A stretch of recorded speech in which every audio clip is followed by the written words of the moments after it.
The Lottery by Shirley Jackson. So the lottery, you probably saw this title and was like, finally, Mrs. Florek is giving us a story that doesn't end in death, destruction, and, terrible things. And then you read it and you're like, no such luck.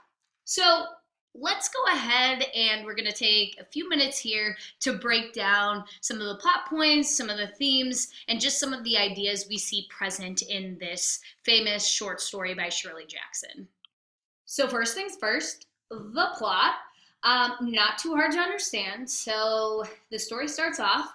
Well, one weird thing you should have picked up at first. The story starts off and kids are gathering stones, which seems very weird.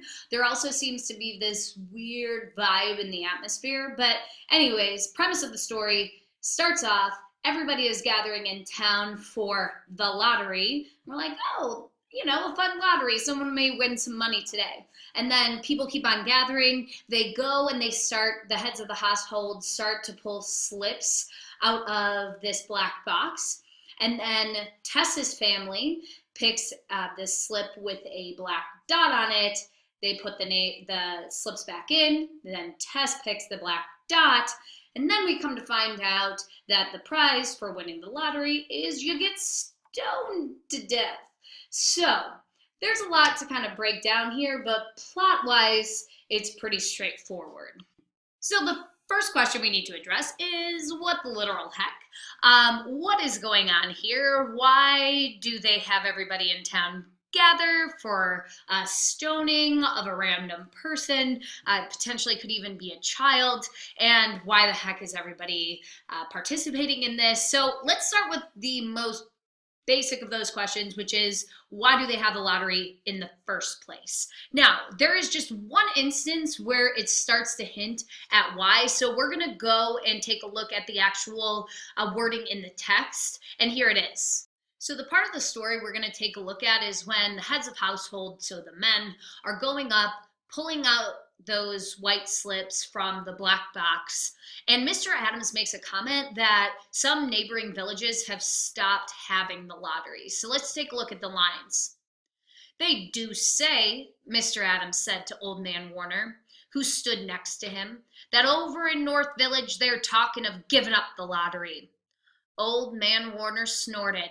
Pack of crazy fools, he said, listening to the young folks. Nothing's good enough for them. Next thing you know, they'll be wanting to go back to living in caves. Nobody work anymore. Lived that way for a while. Used to be a saying about.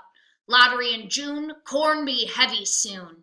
First thing you know, we'd all be eating stewed chickweeds and acorns. There's always been a lottery.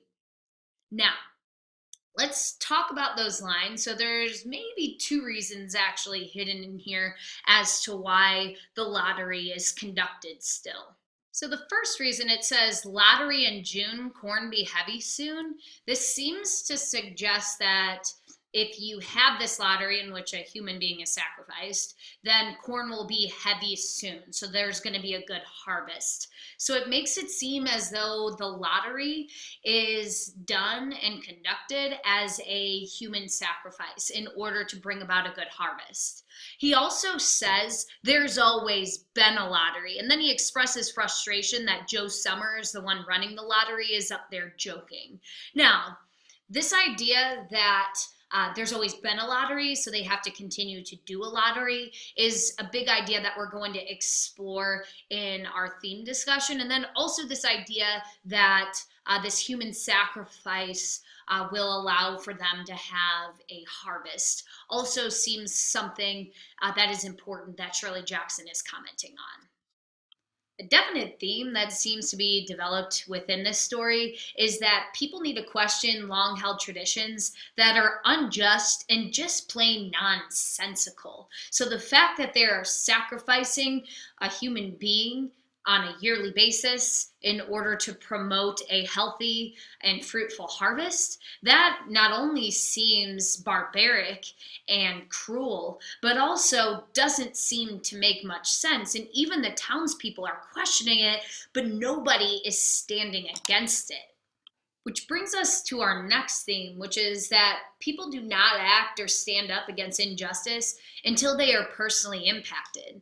We see this with Tess. Even though she has misgivings, we're to assume that if someone else were to have pulled that black dot, she would have also took part in that stoning. So she doesn't start to rail against the system and express how much of an injustice this is until she is the one who is going to get murdered by the townspeople. In thinking about this theme, a poem came to mind titled First They Came by Martin Niemöller. He was an anti Nazi activist and also a Lutheran minister. And I'm just going to read the poem and then we can think through some connections we see between this and this story. First they came for the communists, and I did not speak out because I was not a communist. Then they came for the socialists, and I did not speak out because I was not a socialist. Then they came for the trade unionists, and I did not speak out because I was not a trade unionist. Then they came for the Jews, and I did not speak out because I was not a Jew. Then they came for me, and there was no one left to speak out for me. I think both this poem and our story indicate and try to send a message about the dangers of staying silent and the dangers of only reacting to injustice when it impacts us personally.